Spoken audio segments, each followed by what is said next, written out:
In this video, I'll show you how to export your Mailchimp contacts quickly and easily.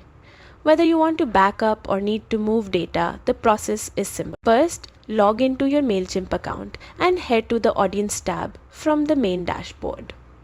From there, click All Contacts to view your entire list.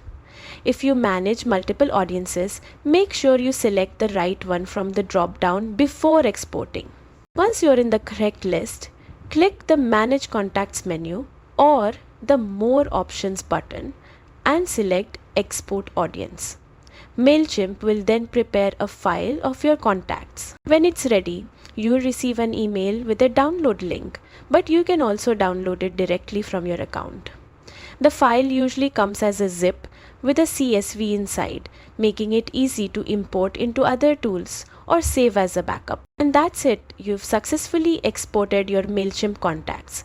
Keeping a copy of your audience is always a smart move for data security and flexibility. If this tutorial helped you, don't forget to like, subscribe, and hit the bell for more Mailchimp tips.